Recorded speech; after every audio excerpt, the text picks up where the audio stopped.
Okay, so we're back. It's another week. I've missed you guys. I want you to know that.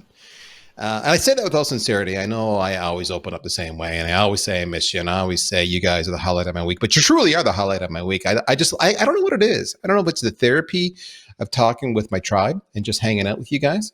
I hope you feel the same way. If you don't, go listen to a different podcast. What are you wasting your time with me for? But if you do and you're a regular, thank you so much. For those of you who have never listened to me before, my name is Darryl, and you, my friend, are listening to the Inside Sales Show. And it's the only show that I take a lot of pride in, where we get into the meat and potatoes of how to get stuff done when it comes to sales, right? We talk about, real tips. I frown upon vision and strategy. This show's for that, and you can do that. I want you to learn something. I want you to make more money. I want you to close more deals. I want you to have bigger pipeline. I want you to have a more pleasant experience as you're working through the sales process. That's what it's all about. And so as I do that, where do I get my inspiration from sometimes? Well, sometimes, as you might imagine, it's from a kick-ass book that just got, released by a great author. Sometimes it's from a topic I see on social media. Sometimes it's something I see on YouTube. Sometimes it's something I see at a show. It all varies, but I'll be candid. Most of the time, it comes from a conversation I have during the week with someone just like you. In my role, I have budget, I have authority, and I have a zillion sales conversations, and there's a zillion exponential more conversations that never take place because the actual pitch, the outreach, the opening line, the message on social, on email just absolutely suck bonkers. And sucked bonkers is a Darryl term. You're welcome to use it. So for the ones that I do have a conversation in, and they actually do a great job establishing their value, and they intrigue me and they hook me and they speak to me as a marketer, my persona, and they understand the market I play in, my, typically your ideal customer profile, and they, they hook me. And they say, I think I need this. This will make my pain go away in this area over here. Tell me more. And in my mind, I'm already, once you've got me, you will have me before you ever know you have me. If you don't know that, you will have me before you even know you have me. But I will not show you that. But in my mind, I'm already moving on to the next step. I'm already going on, what's the cost of this? How do I get terms? How do I deploy this? Who's going to do it? Who in my team? What do I need for resources? Do I need additional bodies or additional services? And in my mind, I'm building the business case to make the acquisition. But the biggest business case aspect, whenever I make a purchase, is what am I going to pay? Which is interesting, right? Because many people will say, listen, price should be irrelevant. If you set the value, then the price is a non-issue because clearly the value supersedes, overcomes, deals with the price issues and the price goes away. Well, that's just bullshit, guys. I want to tell you that it's just bullshit. Because in the end of the day, I still have to hand you money and that hurts and it comes out of my account. So for me, it's about me negotiating with you to get the absolute best price. And you need to understand a couple things. When I do this, I'm going to shoot straight with you. I'm not going to play head games. Many people, many marketers especially, and many consumers are the same way. Not everybody. And so your job is to figure out who I am. How's my buying style? Do I negotiate? How do I negotiate? I give verbal signs. I'm just shooting straight. You're going to get it clean from me so we can get through the little dance, but not everybody's so fortunate. And that bugs the crap out of you, I'm sure. So for me, when I negotiate, I don't want to hear your BS. I want to be able to trust you. And here's the thing. I need something. I need a win. I need to be able to say, they asked for X, but I got it for X less Y. But it's not always dollars and cents. It's not like they asked for $100 and I got it for $80. It's not that. Sometimes I got it in terms. I got it on a bonus. Yeah, I paid full pop, but I got, a Ginsu knife and this kick-ass ShamWow to clean up, the spills on my work from home desk. Whatever it might be, that's what I need. I need to negotiate with you and feel good about it. So if you can make it feel good for me and like I'm getting good value, now I'm double pumped. And this is what you need to understand. I'm double pumped because I'm excited about your offering, what it is I'm getting from you, buying from you. And then I feel good about the purchase because you made me feel good. And if you don't get this, when I feel good about both of those things, chances are when I need more stuff, more widgets, more Ginsu knives, more ShamWows, I'm coming back to you because I want that experience again. I don't want to dick around with somebody who doesn't get me, doesn't get what I want, doesn't understand the relationship. So all of that is to say, as I'm fielding call after call after call every day, I want to help you learn how to negotiate better so people like me want to buy from you and then talk about you and spread the word about how awesome you are. And then I can go and feel good about you. And then I'm a rock star. So I thought to myself, who really gets negotiation? And while there's many, many, many people out there, I'm going to bring it back. We've all bought a car. Would you not agree? And would you not agree that the process of buying a car can either be the best negotiating experience or the absolute pinnacle of the worst negotiating experience? It doesn't seem to be anything in between. So that's the market I want to go to. Who's the best negotiator? Who's the best sales trainer, sales rock star as it relates to dealership sales? And that, my friend, is Tim Kintz. Tim, welcome to the show. It's great to be here, man. Thanks for having me. Now, if you guys don't know Tim, Tim is really good.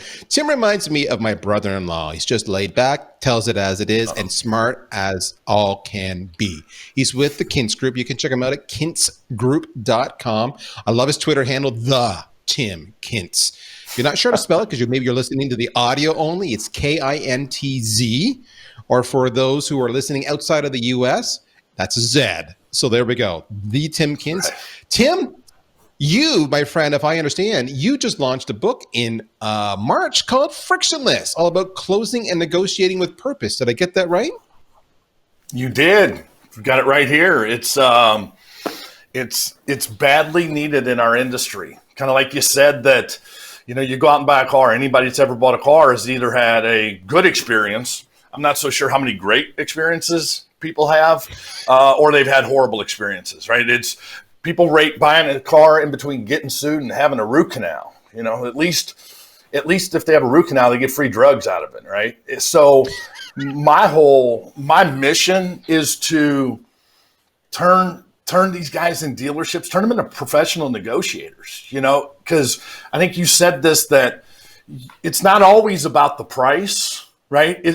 Wouldn't you agree that a good deal is a feeling? It's perception. It is. Good deal to you and a good deal to me are two different things. Yes. Right? There's such a broad range of what a good deal is. And I think so often, especially in car dealerships, we think it's just a dollar amount, right? Because we're doing it every day and we think it's 500 below invoice or 500 over invoice. We start thinking that's a good deal. But sometimes the guy that grinds your teeth off, that gets a screaming deal, they hate your guts and they don't feel good about the deal because it was a battle. There was no wins. There was no victories like you're talking about. And I think I truly think negotiating in the car business is a lost art, because after the recession, when the recession hit in 2008, hell, we were in survival mode. We didn't even know if we were going to have dealerships. You didn't want a FedEx truck to pull up because they were the ones delivering the letter saying your dealership's been closed by the manufacturer. And we took any deal and we sold out of desperation, and that never recovered. And we were blessed that the industry and the economy was booming. So I argue that more people were buying cars than we were actually selling cars. And it's there if you're good, but so often people are afraid to negotiate on both sides of the table. So I guess the one thing I would, by no means have I ever sold cars. I've bought but not sold. But I would think, and maybe I'm wrong, you tell me, is that an industry where you probably get the broadest diversity of people, whether they be different income levels, different credit scores, different cultural backgrounds? I almost can't imagine an industry that gets exposed to or needs to be equipped with more tools to effectively negotiate, because not everybody wants to negotiate the same way. Absolutely. It's like I said, you've got people with 800 credit scores. You got people with 400 credit scores. You got people that are writing a check for it and people that are just budget focused. You've got $100,000 cars and $5,000 cars we're negotiating on. And you have to be able to pivot as a salesperson from customer to customer. Every couple hours when you're talking to more people, man, you have to pivot to that right mindset depending on what the customer's hot buttons are. And, really, I think it just goes back to, we're not in a car business, man. We're in the people business. And negotiating isn't just a car business thing. We've been negotiating forever. Since the beginning of man, I'm guessing they were negotiating rocks and caves and food. But it's just understanding what to do. I think the fear comes from lack of knowledge, lack of skill. I think there's such little training out there. Even in real estate industry, my wife's in real estate, and man, all they do is present offers, but there's very little negotiating going back and forth.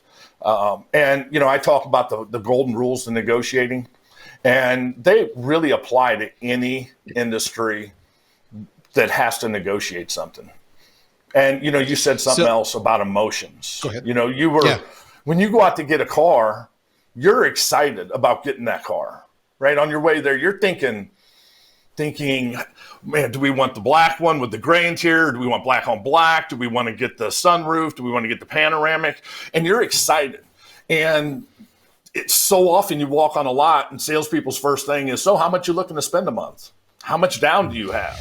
And they force you to become logical when you're emotional and excited about getting that car. And emotion is what happens all the way up to the negotiation. Negotiating is logical.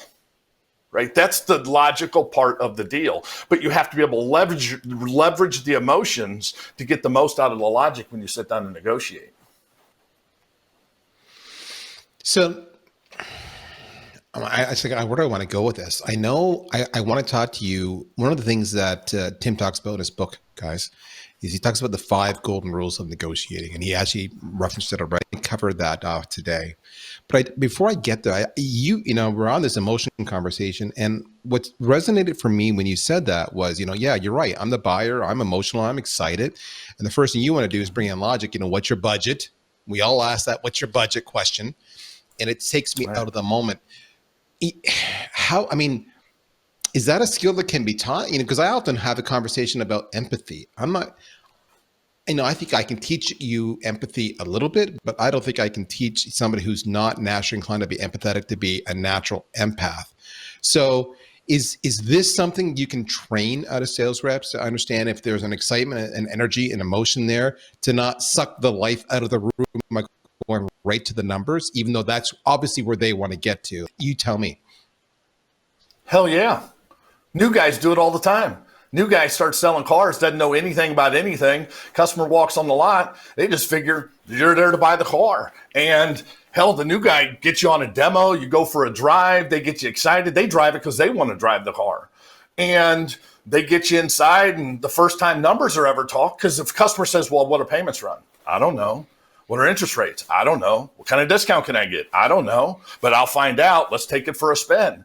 And they get their emotions high. So now when I'm sitting down to start negotiating with that customer wants that car more than I want to sell it to them. I have them, as I always say, licking the paint off of the car. And what happens is we get smart. The longer we do this, the smarter we get. And we start having a mindset as salespeople of, I don't want to go through the trouble unless I have a buyer. Okay, instead of going through the trouble to make them a buyer, we don't want to go through the trouble unless they're a real buyer. Are you kidding me? They packed up their family, drove 30 minutes to get to your dealership on their day off. They're real. They want to buy. Now, every customer's nervous. I don't care who you are. You walk on the lot, you're nervous about spending the money, even though you walked on the lot with intentions to spend the money. And your guard is up because you're a car salesperson. Of course, I don't trust you. But if I can lower your guard, if I can make it about you, if I can put a pattern interrupt and start talking about your car and what you like best about your car and empower you to tell me what's important in the car, because price really doesn't matter if you don't like the car. I mean, ultimately, you're not going to buy it if you hate the car. So if I can empower you, find out about you, make it about your car, then the guard's going to come down. You become open-minded. So at least you're going to listen to what I have to say when I'm showing you the car I think's right for you. Then you're going to be confident in me if I made my presentation all about you and created mental ownership before physical or financial ownership. Then when we sit down and negotiate, you're going to trust me. But so often people say the negotiation, it was a grind. The last 15 minutes of the car deal was a grind. No, the problem wasn't the last 15 minutes of the deal. It was the first 15 minutes. Because you never lowered that guard, you never leveraged emotion, you never made it about the customer. So therefore, they weren't open-minded, they're not confident, and they don't trust you. And I don't care what you're selling, trust is the ultimate goal. But, it's simple. Is trust given or is it earned? Oh, man. And you have How to many earn times, trust. folks? You do have to earn it. I agree. How many times have we talked on this show where we have said, when you're talking about objections, whether it be in price or features or functions or whatever it might be, it's because you didn't set the value up front. I'm just going to paraphrase what Tim just said. He said, let's park the negotiation, the young guys, right? Let's park the negotiation for a little bit. I don't know what the prices or the interest rates are, or the payments. I don't know. Let's just go and let's experience it. Let's have value. And along the way, you're going to ask, do you want a sports car or do you not want a sports car? And why is cargo space important to you? It's all about establishing the value. And then if you do that, you're getting them invested.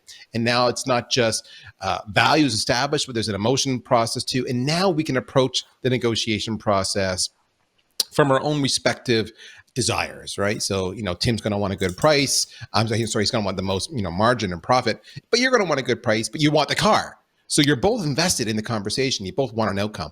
I love that. Okay, we got to go for a break. When we come back, we're going to go rapid fire through Tim's 5 golden rules of negotiating. And what you should do while we're on the break, if you're at a computer, you don't want to listen to the commercial, is go and check out his book, Frictionless, Closing and Negotiating with Purpose. We shall be right back.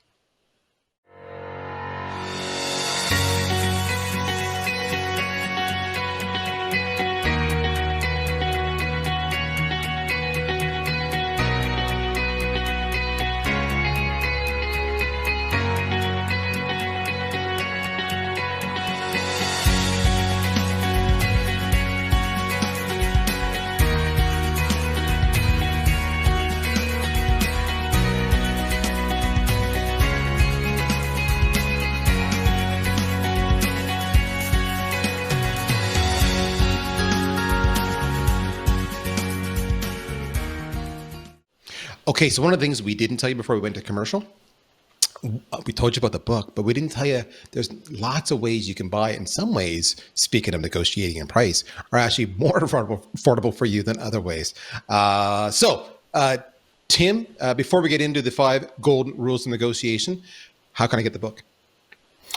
If you're an Amazon Prime member, you can go to Amazon Prime and get it there. You can get the hard copy or you can get the Kindle version. And if you want 50% off, you can go to kintzgroup.com, go to the shop in there, type in Sharpen Axe in the discount code, and you'll get 50% off. So either way, man, it's there for you. And there's a bunch of negotiating downloads and closing downloads. There's a bunch of resources for them there. So I love it. 50% off. How's that for negotiating out of the gate? All right. Speaking of 5 golden rules of negotiation, we're going to go rapid fire here. We got 5. First one you talk about is negotiation. You talk about, is it optional? So talk to me about that. Negotiation is optional. As we kind of joke around about it in the car business, but sticker's quicker. Just write me a check, right? The guy that I don't want to negotiate, great. Sticker's quicker, write me a check. But the reality is if I build enough value and get you wanting to buy that car more than I want to sell it, then I have to assume that our product is fairly priced. And I think so often that we think right out of the gate that we have to negotiate with everybody. And that tells me if you think you have to negotiate, then you don't see the value in your product. So how the hell can you ask for all the money if you don't see the value in the product? Because a good deal is perception. It's a feeling.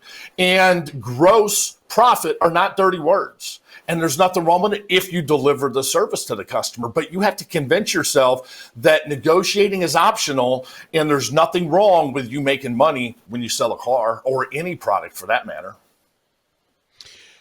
I wonder how many reps are just conditioned that they just expect there's going to be a negotiation that is not optional. So it's just part of the sales cycle. So if that's the case, if you're telling me it is optional, is there a tactic you can suggest on how to perhaps even avoid negotiating altogether? Well, most of the time with cars, it's a budget decision anyway. It's very few customers are writing a check for it.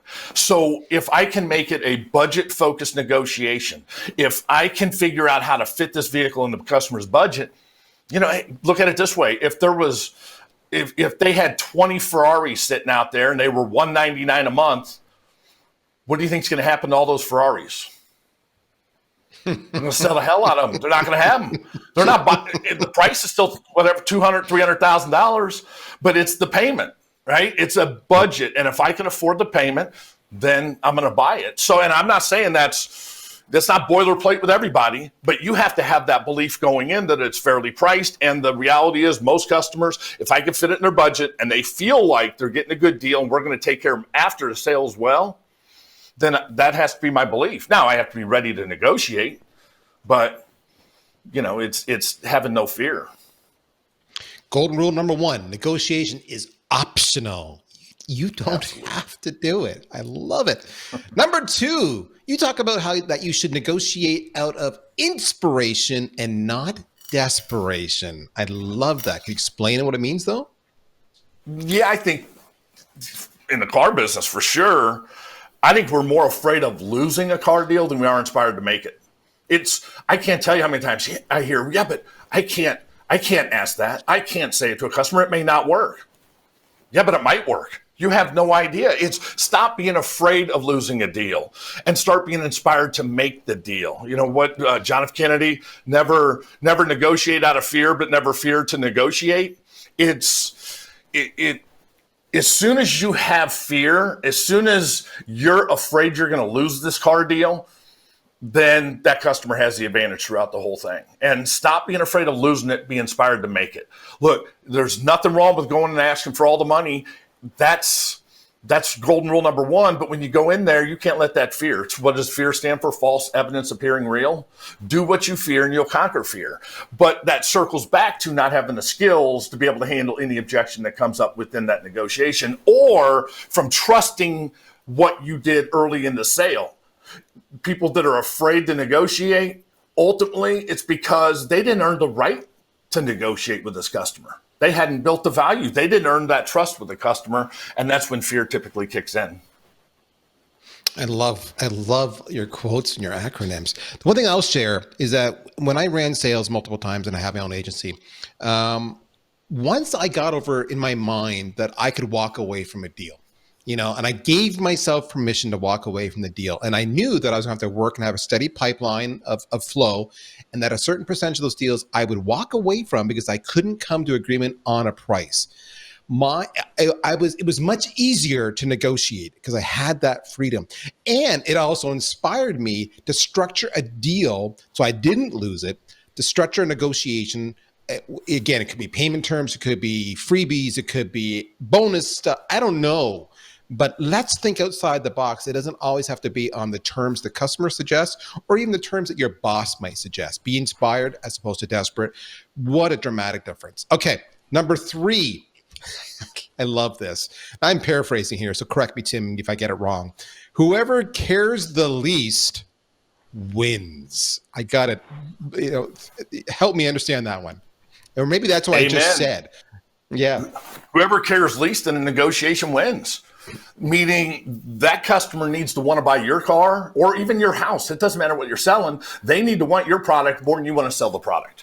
It's not that you don't want to, but when they want that product more than you want to sell it, that's when you win. And technically, it's really whoever appears to care least about the deal wins. And it circles right back, though, to the first 45 minutes or so that you spent building value with that customer, right? Did you do your job? It's kind of like real estate. If you ever been with a really good real estate agent, they'll walk through the house and you'll have your kids and they'll be talking about how your furniture's going to fit in and the curtains you're going to have to get. And you're already going on overstock.com looking for some new furniture. The kids are picking out their rooms and what color they're going to paint the walls. And when you walk out of that house, when you had a really good real estate agent, you've already mentally moved your furniture into that house. And you haven't even made an offer on that damn house yet. And it's because you now want that house more than technically they want to sell it at this point because you've mentally moved your furniture in. It's the same thing in the car business. When a customer comes in, I need to paint that vehicle into their life to the point that they can't imagine not having that vehicle because it's exactly what their needs are, what their hot buttons are, right? What their compelling reasons are on why they need a new vehicle. They came in, they had a blank canvas. We painted their life on that canvas. And my job is to paint my car into their canvas of their life so they can't see themselves not owning it. But ultimately, whoever appears to care least wins. And if you're desperate, they can smell it on you. If you have the fire sale mentality, please buy, I'm 1 unit away from my goal. They're not buying a car from you because you're 1 unit away from your goal. And yeah, you might have sold it to the customer because they said that, but they didn't buy it because you were 1 unit away from your goal. They negotiated out of a position of strength because you had the beggar's mindset, and you negotiated out of a position of weakness because it always comes down to whoever is willing to walk away is going to get the best deal. Okay, we're down to 30 seconds each in the last two. We're tight on time here. Yep. Whoever starts the negotiation has the advantage. That's almost counterintuitive. Help me understand that.